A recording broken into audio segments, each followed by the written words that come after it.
بسم اللہ الرحمن الرحیم۔ سورۃ الاحزاب مدنیہ، اس سورت کو سورۃ الاحزاب کہتے ہیں۔ یہ مدینہ منورہ میں نازل ہوئی اور اس کے اندر وہی 73 آیتاً 70 اور 73 آیات ہیں اس کی،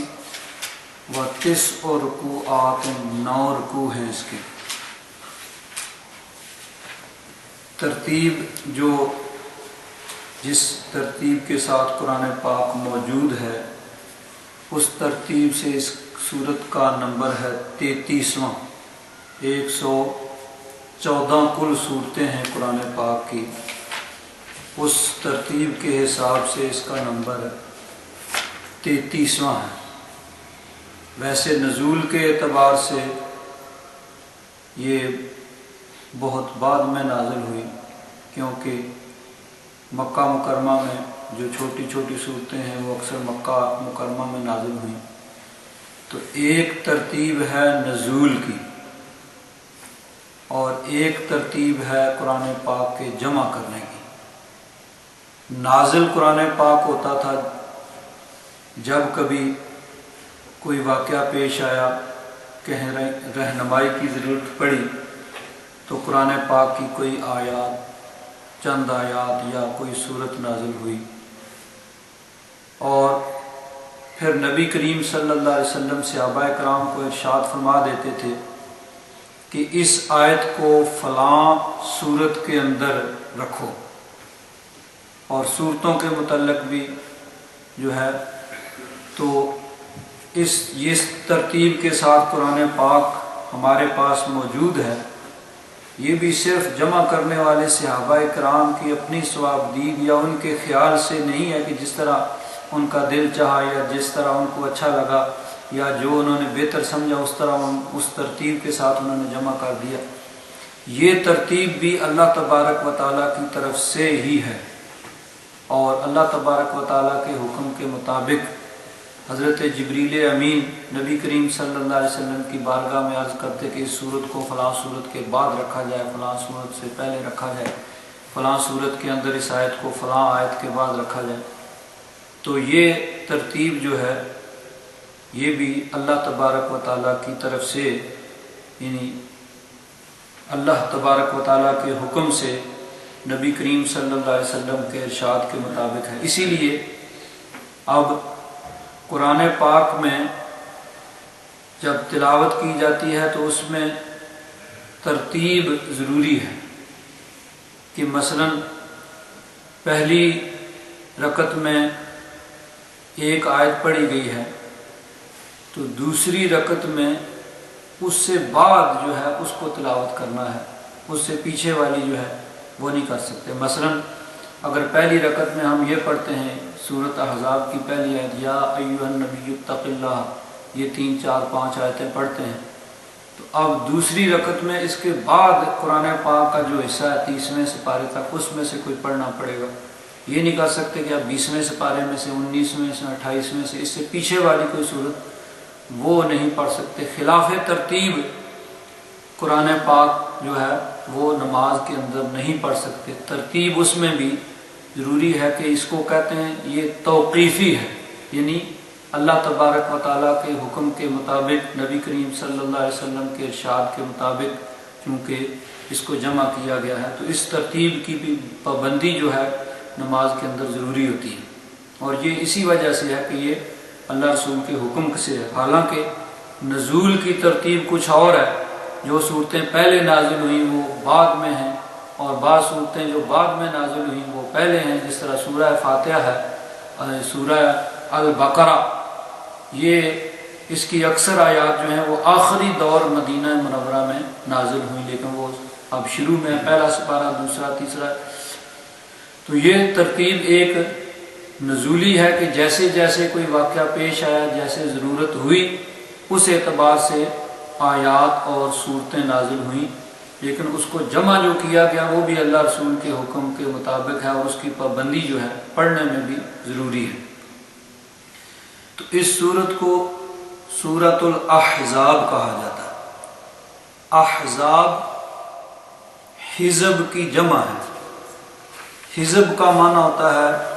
گروہ، جماعت، ایک گروپ انسانوں کا۔ تو یہ لفظ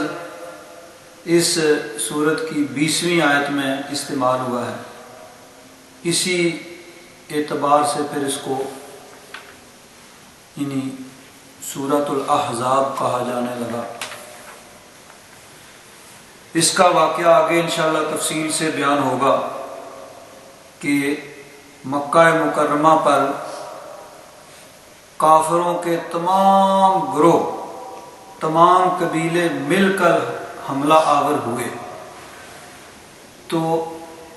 اس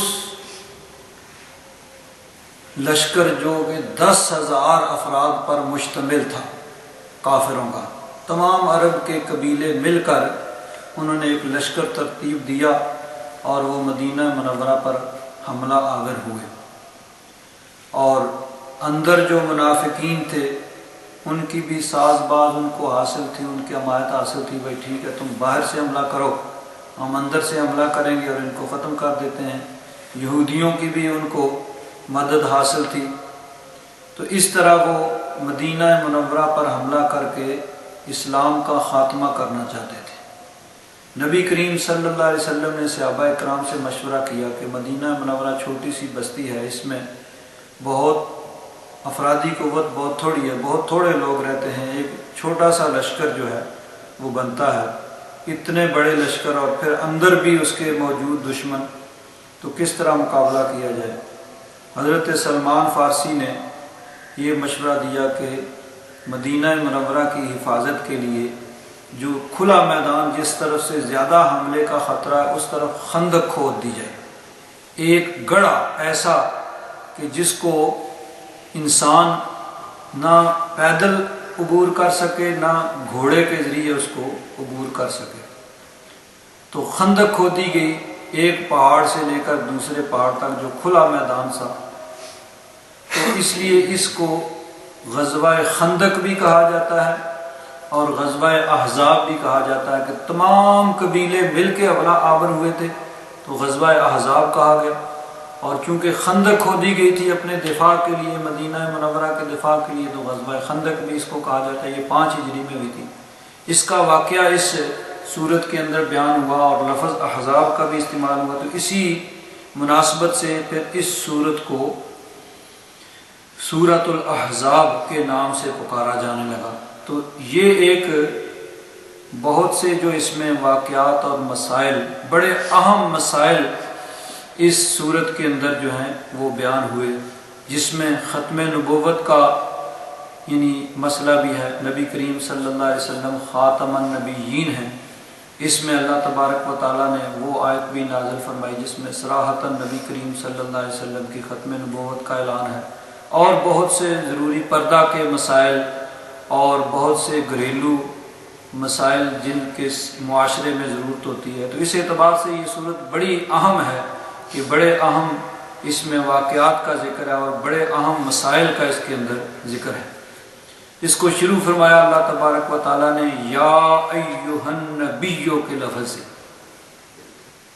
اب یہاں بھی ایک بات قابل غور ہے کہ اللہ تبارک و تعالیٰ نے قرآن پاک کے اندر حضرت آدم علیہ السلام کو مخاطب کیا تو فرمایا یا آدم، حضرت نوح علیہ السلام کو مخاطب کیا تو فرمایا یا نوح، حضرت ابراہیم علیہ السلام کو مخاطب کیا تو فرمایا یا ابراہیم، حضرت موسیٰ علیہ السلام کو فرمایا یا موسیٰ، حضرت عیسیٰ علیہ السلام کو فرمایا یا عیسیٰ۔ تو تمام انبیاء کرام سب اللہ تبارک و تعالیٰ کی بارگاہ میں مکرم اور معزز ہیں۔ اللہ تبارک و تعالیٰ کی بارگاہ میں ان کی بڑی عزت ہے، بڑی حرمت ہے، بڑی شان والے ہیں، لیکن اللہ تبارک و تعالیٰ نے ان کو ان کے ذاتی نام کے ساتھ پکارا، لیکن نبی کریم صلی اللہ علیہ وسلم کو اللہ تبارک و تعالیٰ نے یا محمد کہہ کے نہیں پکارا۔ حالانکہ اللہ تبارک و تعالیٰ مالک ہے، خالق ہے، نبی کریم صلی اللہ علیہ وسلم اللہ تبارک و تعالیٰ کی مخلوق ہیں، اللہ تبارک و تعالیٰ کے بندے ہیں، اللہ تبارک و تعالیٰ کی بارگاہ میں سب سے زیادہ عاجزی کرنے والے ہیں، لیکن چونکہ اللہ تبارک و تعالیٰ کے محبوب ہیں، اللہ تبارک و تعالیٰ اپنے محبوب کی شان کو لوگوں کے سامنے ظاہر کرنا چاہتا ہے کہ میرے محبوب کی شان یہ ہے کہ میں بھی اپنے محبوب کو نام سے نہیں بلکہ القاب کے ساتھ پکارتا ہوں۔ یا ایھا النبی، کہیں کہا یا ایھا الرسول، کہیں کہا یا ایھا المزمل،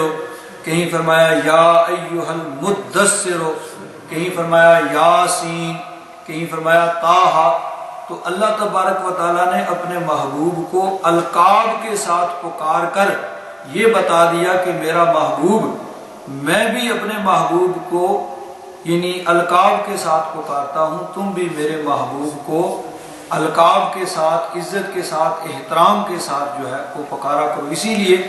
صحابہ اکرام کو بھی یہی حکم ہوا کہ میرے محبوب کو رشتوں کے ساتھ یا ذاتی نام کے ساتھ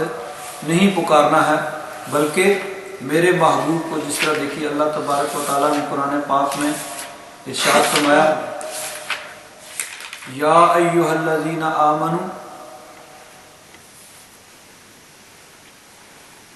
لا ترفعوا اصواتکم فوق صوت النبی ولا تجہروا له بالقول کجہر بعضکم لبعض ان تحبط اعمالکم وانتم لا تشعرون۔ تو اللہ تبارک و تعالیٰ نے اپنے محبوب کو یعنی القاب کے ساتھ پکار کر امت کو بھی یہ حکم دیا کہ محبوب کو القابات کے ساتھ، ادب اور احترام کے ساتھ جو ہے وہ پکارا جائے۔ نبی کریم صلی اللہ علیہ وسلم کو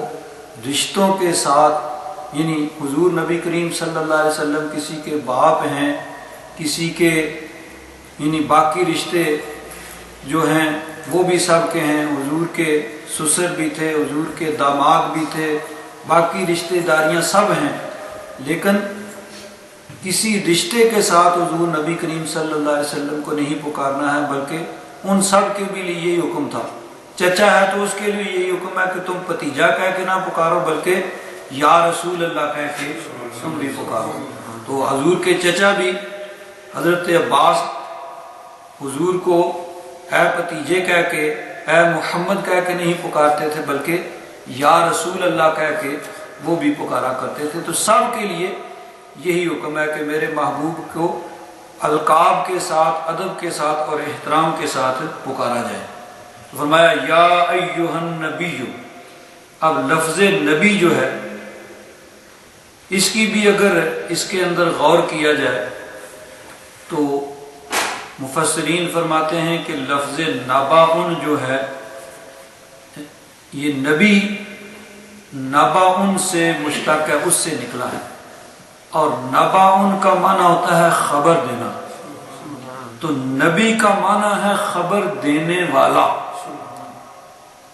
یا ایھا النبی، تو اب خبریں تو خبر کے تو بہت سے ذریعے ہیں، پہلے اخبار کے ذریعے خبر ملا کرتی تھی، پھر ریڈیو آ گیا، ریڈیو کے ذریعے خبریں ملنے لگیں، پھر ٹی وی آ گیا، ٹی وی کے ذریعے خبریں ملنے لگیں، پھر انٹرنیٹ آ گیا، اب آگے یہ بہت زیادہ اور ترقی کرتی جا رہے ہیں خبر کے ذریعے، لیکن یہ سارے خبریں زمین کی دیتے ہیں۔ نبی وہ ہے جو زمین پر بیٹھ کر آسمان کی خبریں دیتا ہے۔ تو نبی کا لفظی ترجمہ ہی لغت والوں نے کہا ہے کہ النبی المخبر عن الغیب، نبی کا معنی ہے غیب کی خبر دینے والا۔ اسی لیے اعلیٰ حضرت فاضل بریلوی رضی اللہ تعالیٰ عنہ نے یا ایھا النبی کا ترجمہ کیا ہے اے غیب کی خبریں دینے والے،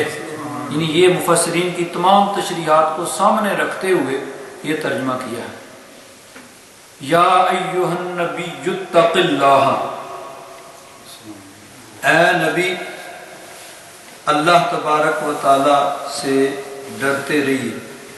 اللہ تبارک و تعالیٰ کا تقوی دل میں رکھیے۔ وَلَا تُطِعِ الْكَافِرِينَ وَالْمُنَافِقِينَ، اور کافروں اور منافقوں کی بات نہ مانیے۔ اب اللہ تبارک و تعالیٰ نے نبی کریم صلی اللہ علیہ وسلم کو تقوی کا حکم دیا، تو اب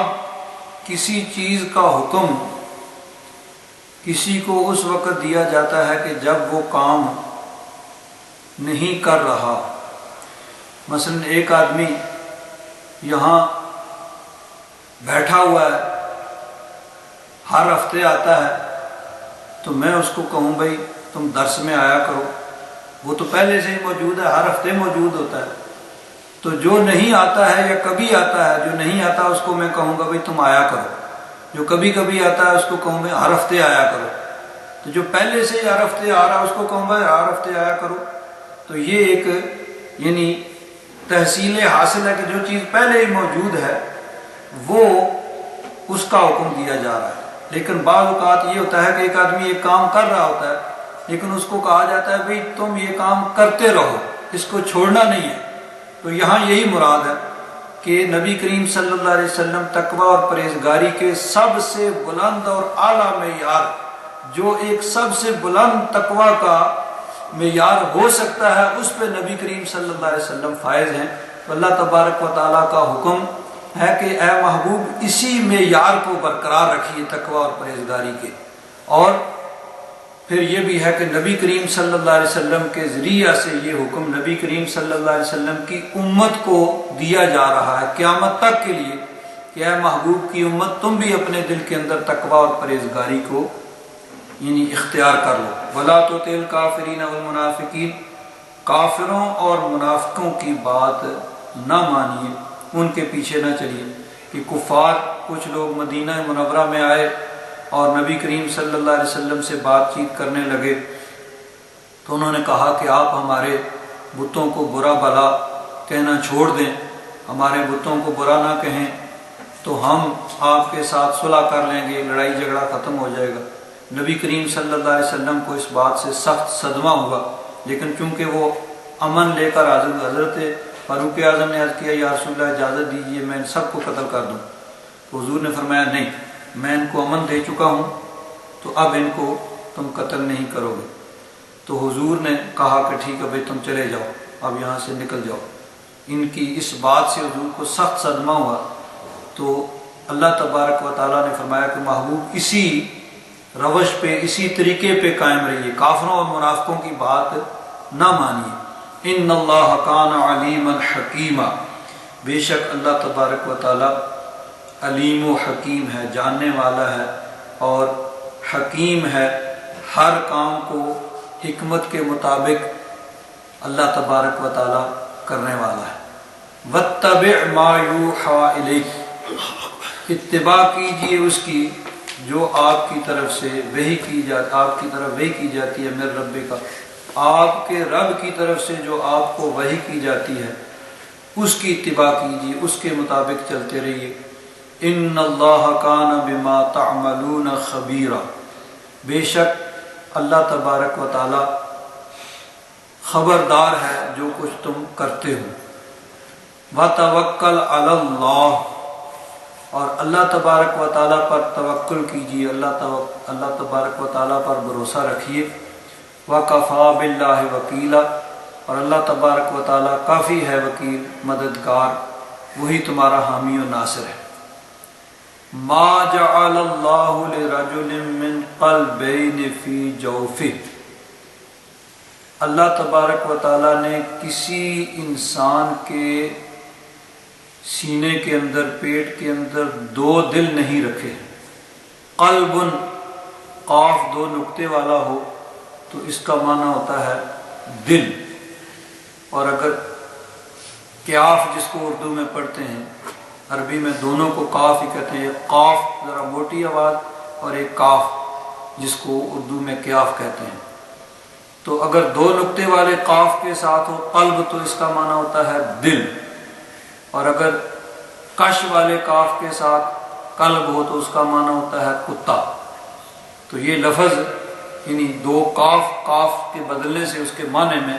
یعنی اتنا فرق پڑتا ہے۔ تو قلب،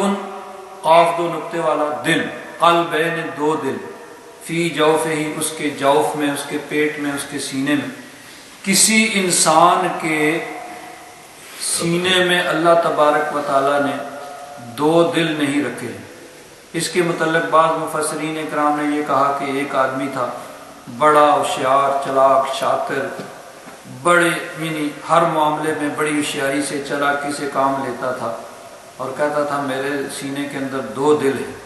اللہ تبارک و تعالیٰ نے اس کی نفی فرمائی کہ نہیں، کسی کے سینے میں دو دل نہیں ہیں، اللہ تبارک و تعالیٰ نے ایک ہی دل سب کے سینے میں رکھا ہے۔ اور عرفاء نے، صوفیاء نے اس کی ایک اور تفسیر بیان کی ہے۔ حضرت پیر کرم شاہ صاحب رحمۃ اللہ تعالیٰ علیہ فرماتے ہیں کہ اللہ تبارک و تعالیٰ نے ہر انسان کو، نارمل جو انسان ہے اس کو دو ہاتھ عطا فرمائے، دو پاؤں عطا فرمائے، دو کان عطا فرمائے، دو آنکھیں عطا فرمائیں، لیکن دل ایک دیا کہ دل جو ہے ایک ہی دل ہے، یا اس میں اللہ تبارک و تعالیٰ کی محبت ہوگی یا اللہ کے غیر کی محبت ہوگی، دو چیزیں اکٹھی نہیں ہو سکتی۔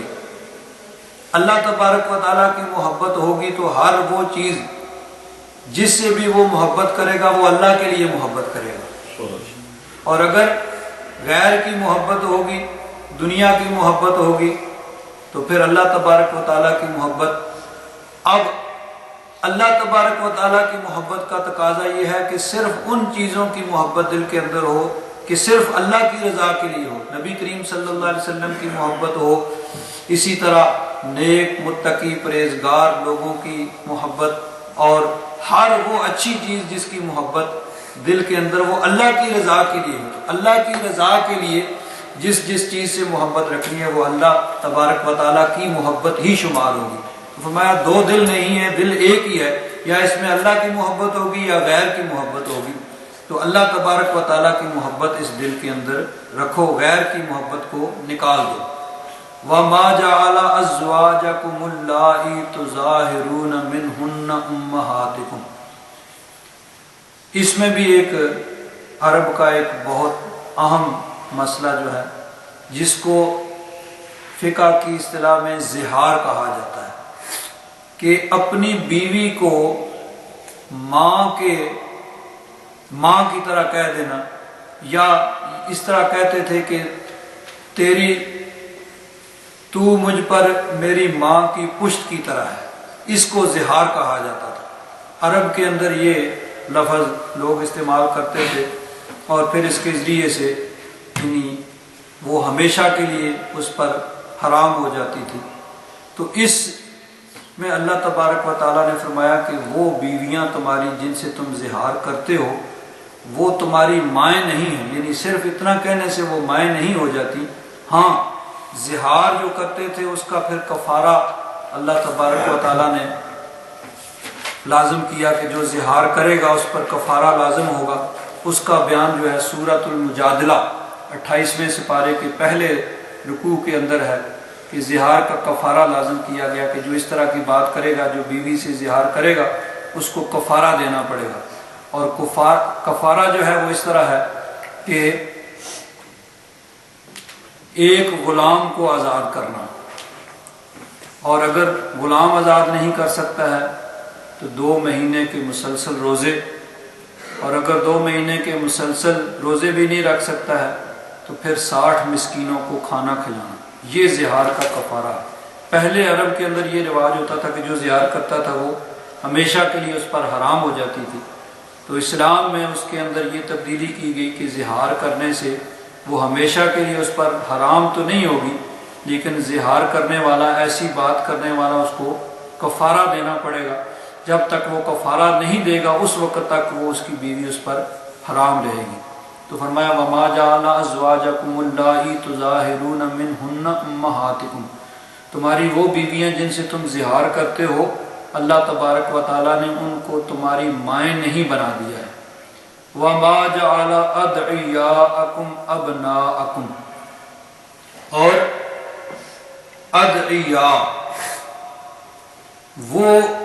بچے جن کو تم نے متبنہ بنا لیا ہے، بے پالک۔ یہ عام رواج ہوتا تھا عرب کے اندر کہ کوئی انسان کسی بچے کو اپنا بیٹا قرار دے دیتا،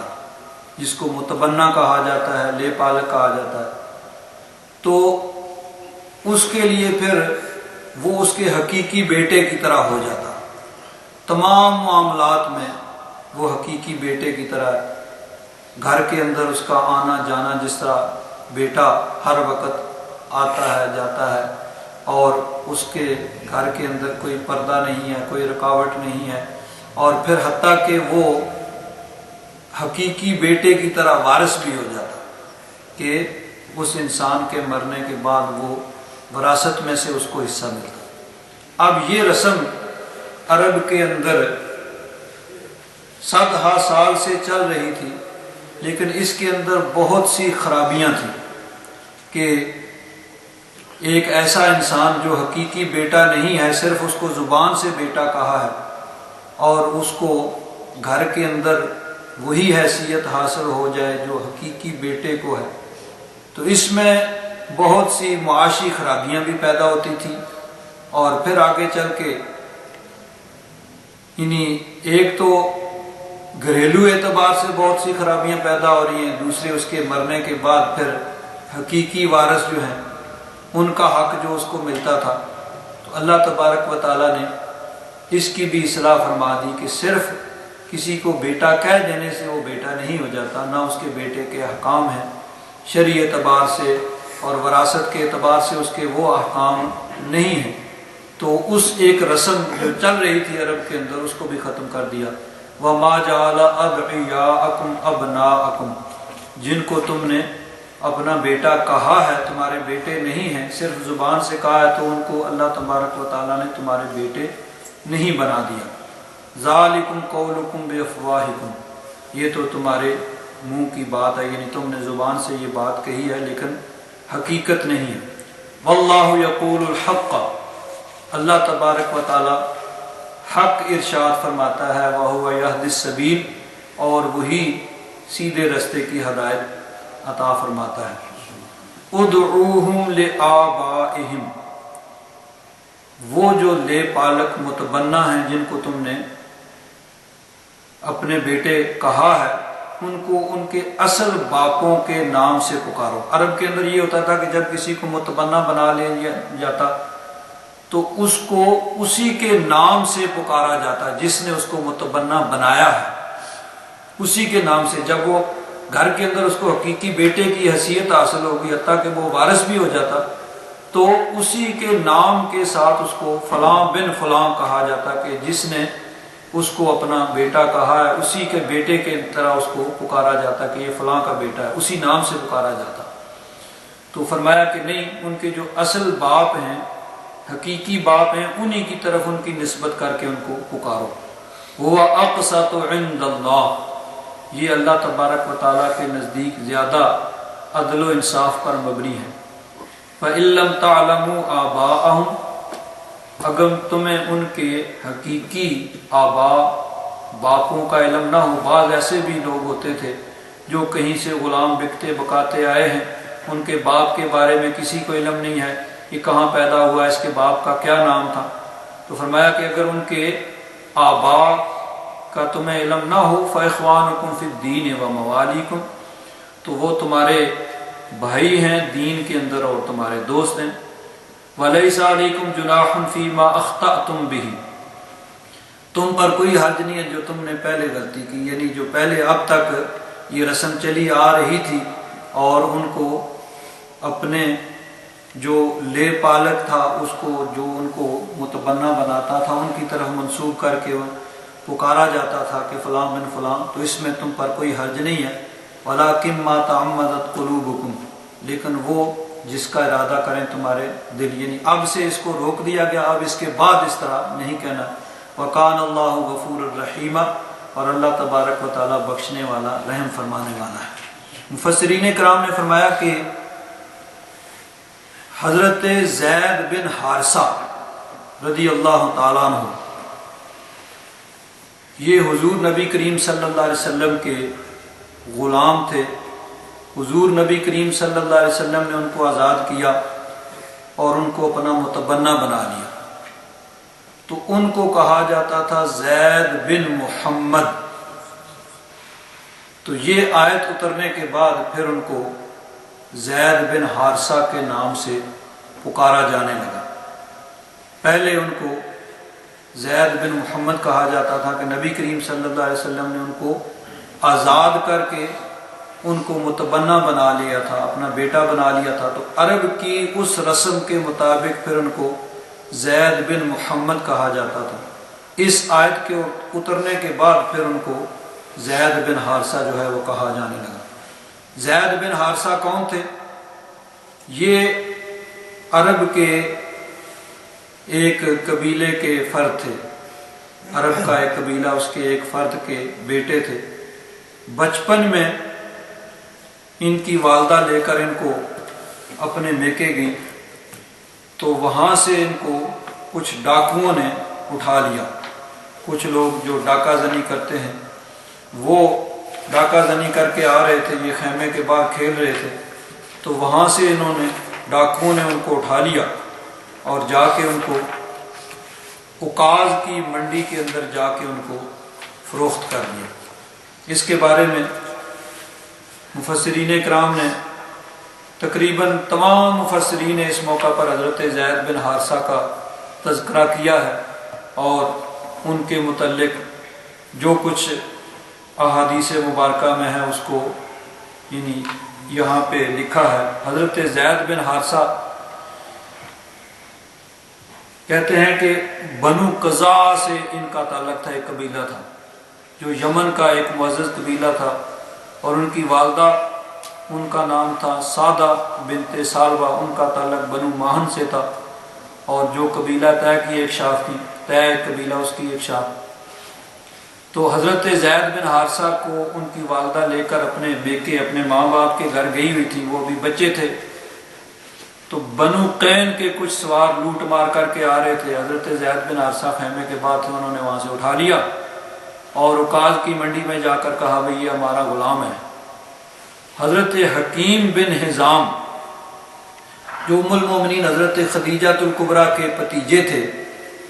انہوں نے 400 درہم میں ان کو خرید لیا۔ ان لوگوں نے کہا ہمارا غلام ہے۔ غلاموں کی منڈیاں لگتی تھیں جس طرح جانوروں کی منڈیاں لگتی ہیں، اور غلام بکتے تھے، خریدے جاتے تھے، تو وہاں پہ انہوں نے کہا یہ ہمارا غلام ہے۔ حضرت حکیم بن حزام انہوں نے خرید لیا 400 درہم میں۔ مکہ شریف آ کر اپنی پھوپھی حضرت خدیجہ بنت خویلد رضی اللہ تعالیٰ عنہ، حضور کی زوجہ مطہرہ، ان کو پیش کر دیا۔ جب نبی کریم صلی اللہ علیہ وسلم کے نکاح میں حضرت خدیجہ الکبریٰ آئیں، حضور کا نکاح ہوا حضرت خدیجہ الکبریٰ سے، تو انہوں نے حضرت زید بن حارثہ کو نبی کریم صلی اللہ علیہ وسلم کی بارگاہ میں پیش کر دیا۔ اب ادھر حضرت زید بن حارثہ کے والد وہ اپنے بیٹے کو تلاش کر رہے ہیں، اور اپنے بیٹے کی تلاش میں وہ شہر شہر، گاؤں گاؤں، کریا کریا پھر رہے ہیں، اور اپنے بیٹے کو وہ تلاش کر رہے ہیں۔ اور انہوں نے اپنے بیٹے کے متعلق قصیدہ کچھ اشعار بھی لکھے ہیں، جس کو حضرت پیر کرم شاہ صاحب رحمۃ اللہ تعالیٰ علیہ نے چند اشعار یہاں نقل کیے ہیں۔ فرماتے ہیں زید کے والد حارثہ اپنے لڑکے کے فراق میں دیوانہ ہو گئے، اور اس کی تلاش میں ملک ملک کی خاک چھان ماری۔ اپنے بیٹے کے فراق میں جو قصیدہ انہوں نے لکھا اسے پڑھ کر آج بھی دل پسیج جاتا ہے۔ چند شعر آپ بھی ملاحظہ فرمائیے، اور ایک بدو کی بلاغت اور اس کے درد و سوز سے آگاہی حاصل کیجیے۔ اس کا ایک شعر ہے: بقیت علی زید ولم ادر ما فعل احی فیرجا ام اتا دونہ الاجل۔ وہ کہتے ہیں کہ میں زید کے فراق میں روتا ہوں، مجھے اس کے حال کا علم نہیں ہے، یعنی ان کا بیٹا گم ہے، اس کو ڈھونڈ رہے ہیں، تو کہتے ہیں کہ میں اس کے فراق میں روتا ہوں، اس کی جدائی میں روتا ہوں، مجھے اس کے حال کا علم نہیں ہے، کیا وہ زندہ ہے تاکہ اس کے لوٹ آنے کی امید رکھی جائے، یا وہ مر چکا ہے تو نا امید ہو جائیں۔ آگے کہتے ہیں کہ جب سورج طلوع ہوتا ہے تو ذکرنی الشمس عند طلوعها وتعرض ذکرہ اذا غربها افل، کہ جب سورج طلوع ہوتا ہے تو اس کی یاد تازہ کر دیتا ہے، بیٹے کی یاد دل میں تازہ ہو جاتی ہے، اور جب سورج غروب ہونے لگتا ہے تو پھر اس کی یاد مجھے ستانے لگتی ہے۔ بیٹا صبح سورج طلوع ہوتا ہے تو اس کی یاد تازہ ہو جاتی ہے، پھر اس کی تلاش میں سرم گرم ہو جاتا ہوں، اور جب سورج غروب ہونے کے قریب ہوتا ہے تو پھر مجھے اس کی یاد، یعنی پھر نا امید ہو جاتا ہوں۔ جب ہوائیں چلتی ہیں تو اس کی آتش شوق کو بھڑکا دیتی ہیں، اس کی جدائی میں میرا غم، اس کے متعلق میرے اندیشوں کا سلسلہ کتنا طویل ہے۔ آگے کہتے ہیں سأعمل نسل عیسیٰ فی الاصل جاہدا ولا اسأم تطواف او تسأم الابل، میں اپنی اعلیٰ نسل کی جو اونٹنی ہے اس کو زمین میں چلاتا رہوں گا، نہ میں اس کی تلاش میں طواف کرنے سے تھکوں گا اور نہ میری اونٹنی تھکے گی، یعنی اس کو ڈھونڈتا رہوں گا، تلاش کرتا رہوں گا۔ حیاتی او تأتی علی منیتی فکل امرئن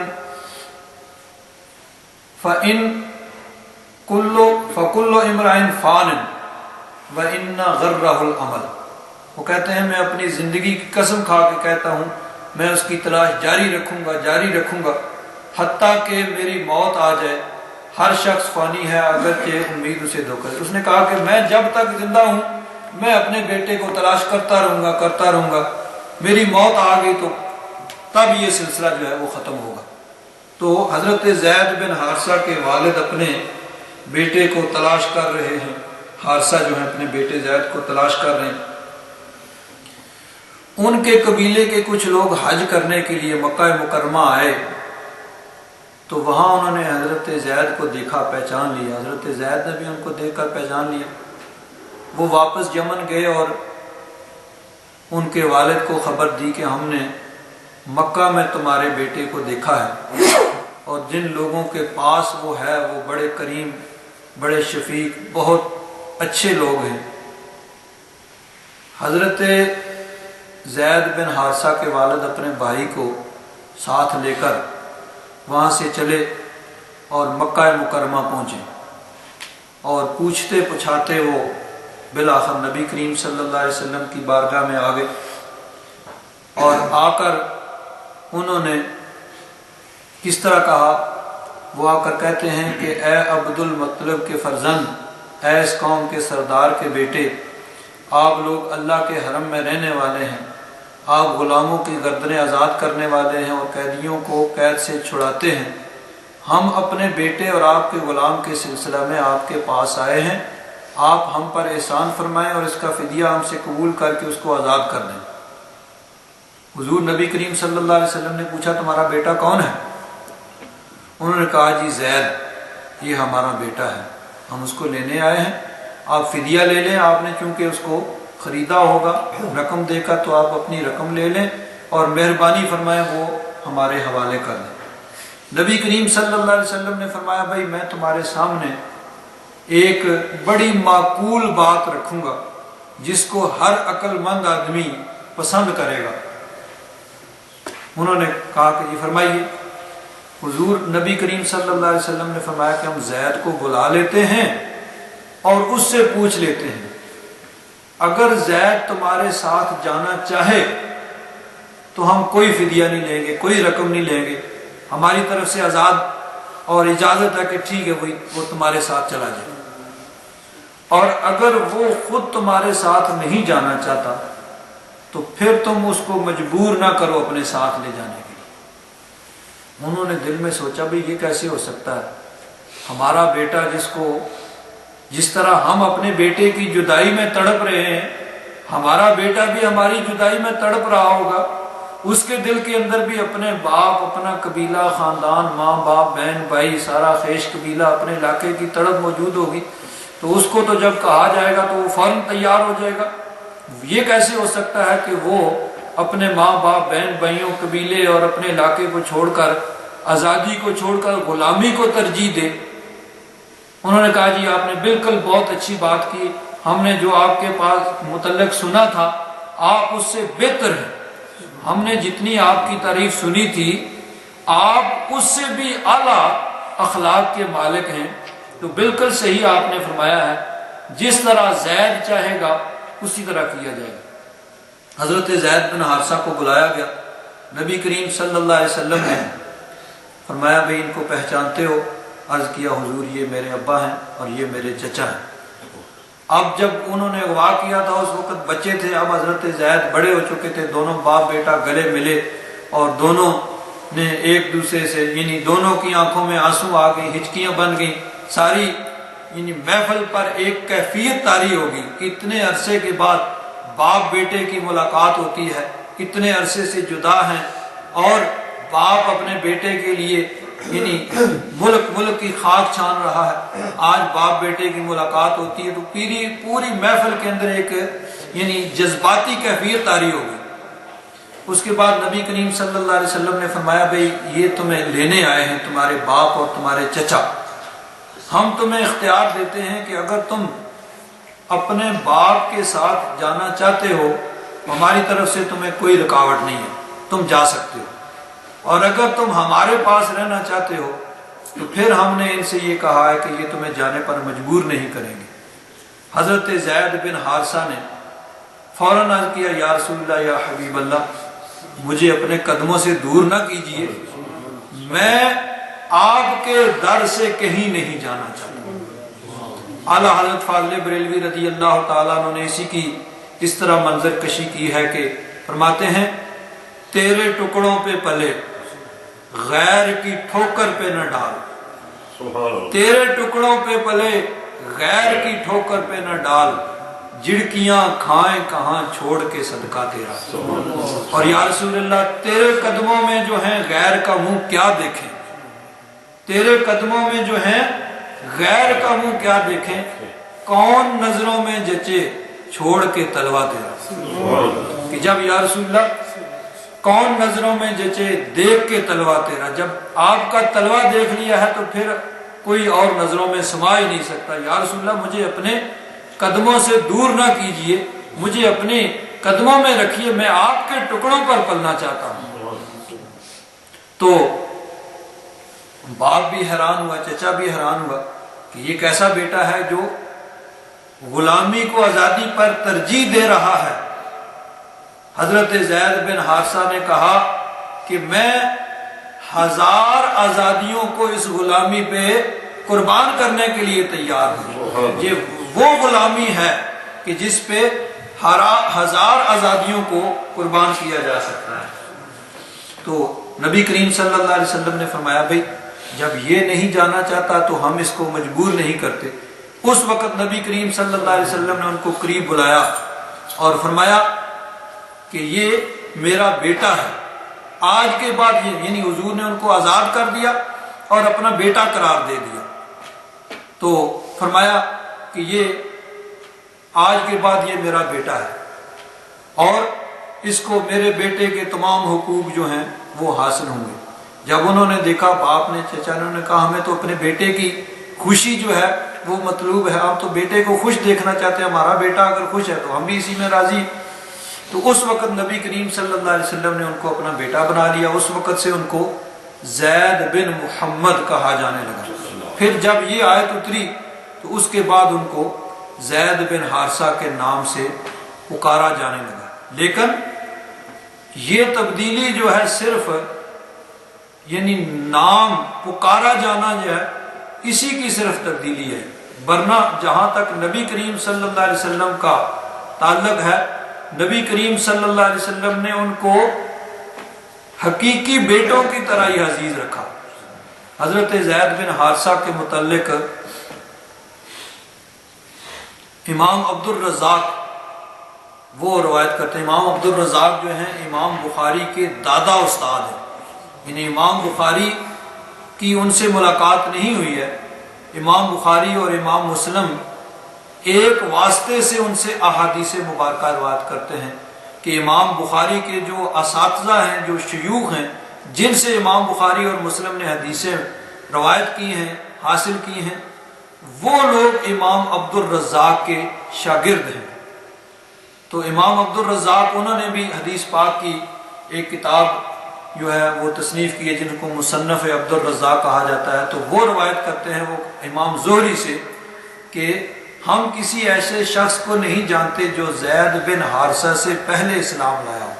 تو 4 آدمی ہیں جو سب سے پہلے، جن کے متعلق روایات آتی ہیں کہ وہ سب سے پہلے انہوں نے اسلام قبول کیا۔ کچھ روایات ہیں جن میں یہ ہے کہ سب سے پہلے حضرت ابو بکر صدیق ایمان لائے، کچھ روایات یہ ہیں کہ جن میں یہ ہے کہ سب سے پہلے حضرت ام المومنین حضرت خدیجہ الکبریٰ ایمان لائیں، کچھ احادیث مبارکہ یہ کہتی ہیں کہ سب سے پہلے حضرت علی انہوں نے ایمان قبول کیا، اور کچھ روایات یہ کہتی ہیں کہ حضرت زید بن حارثہ یہ سب سے پہلے مسلمان ہوئے۔ تو پھر اس میں محققین نے تطبیق اس طرح دی ہے، سب حدیثوں کو اکٹھا اس طرح کیا ہے کہ آزاد مردوں میں سب سے پہلے حضرت ابو بکر صدیق ایمان لائے، عورتوں میں سب سے پہلے ام المومنین حضرت خدیجہ الکبریٰ وہ ایمان لائیں، بچوں میں حضرت علی بچے تھے اس وقت، سب سے پہلے حضرت علی ایمان لائے،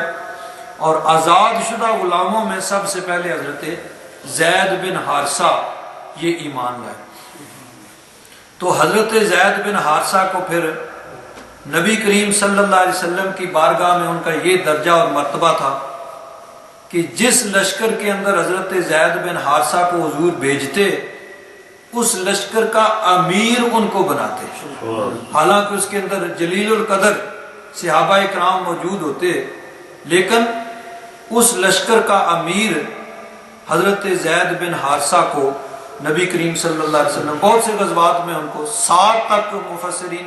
محدثین نے گنا کہ 7 ایسے لشکر حضور نے روانہ کیے جن میں حضرت زید بن حارثہ شامل تھے۔ تو حضرت زید بن حارثہ کو ان یعنی جو لشکر بھیجے ان کا امیر بنا کے ان کو بھیجا گیا، امیر ان کو مقرر کیا۔ اور ام المومنین حضرت خدیجہ الکبریٰ رضی اللہ تعالیٰ عنہ ارشاد فرماتی ہیں کہ نبی کریم صلی اللہ علیہ وسلم جس لشکر میں بھی حضرت زید کو بھیجا اس لشکر کا امیر انہوں نے بنایا، اور ام المومنین فرماتی ہیں کہ اگر وہ زندہ رہتے تو انہی کو اپنا جان نشین مقرر کرتے۔ ام المومنین حضرت عائشہ صدیقہ یہ فرما رہی ہیں کہ جس لشکر میں بھی حضرت زید بن حارثہ کو بھیجا اس کا امیر بنایا، اور فرماتی ہیں کہ اگر یعنی حضرت زید بن حارثہ حضور کی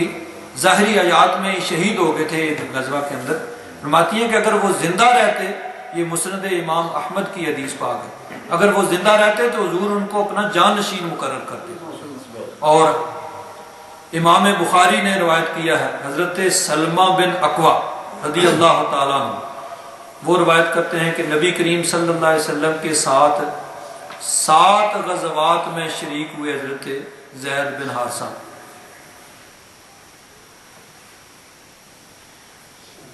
اور نبی کریم صلی اللہ علیہ وسلم نے حضور نے 7 غزوات میں ان کو بھیجا، یعنی حضور اس میں لشکر میں شامل نہیں تھے،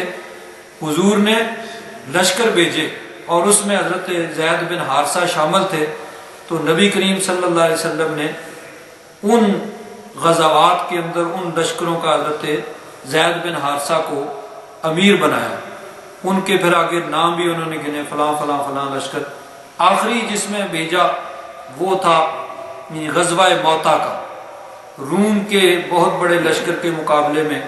حضرت زید بن حارثہ کو بھیجا گیا، جس میں حضرت عبداللہ بن رواحہ، حضرت خالد بن ولید، بلکہ حضرت جعفر طیار حضرت علی کی بھائی حضور کے چچا کے بیٹے وہ بھی اس لشکر کے اندر شامل تھے۔ تو اس کا بھی حضرت زید بن حارثہ کو حضور نے امیر بنا کر بھیجا، اسی کے اندر پھر ان کی شہادت ہوئی۔ اسی طرح امام بخاری رضی اللہ تعالیٰ عنہ نے اس کو بخاری شریف کے علاوہ کسی اور کتاب تاریخ دمشق کے اندر اس حدیث پاک کو روایت کی۔ حضرت عبداللہ بن عمر رضی اللہ تعالیٰ عنہ روایت کرتے ہیں کہ رسول اللہ صلی اللہ علیہ وسلم نے فرمایا، اللہ کی قسم، بے شک زید بن حارثہ امارت کے لائق ہیں، اور بے شک وہ مجھے تمام لوگوں سے زیادہ محبوب ہیں۔ غلام تھے، غلام آزاد کیے، لیکن حضور نبی کریم صلی اللہ علیہ وسلم کی بندہ پروری ہے کہ غلاموں پہ اتنی نوازشیں اور اتنی عنایتیں۔ اور اسی طرح امام ترمذی اور دیگر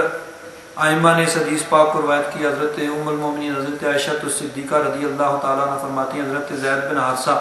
مدینہ منورہ میں آئے، اس وقت رسول اللہ صلی اللہ علیہ وسلم میرے حجرہ میں تھے، انہوں نے دروازہ کھٹکھٹایا، حضور دروازے کی طرف گئے اور ان کو گلے سے لگا لیا اور ان کو بوسہ دیا۔ تو حضور نبی کریم صلی اللہ علیہ وسلم کی بارگاہ کے اندر یہ مرتبہ اور مقام تھا۔ اور حضرت عبداللہ بن عمر فرماتے ہیں کہ حضرت عمر رضی اللہ تعالیٰ عنہ نے اپنے زمانے میں حضرت اسامہ بن زید رضی اللہ تعالیٰ عنہما، یعنی حضرت زید کے بیٹے حضرت اسامہ کا وظیفہ جو مقرر کیا، تو وہ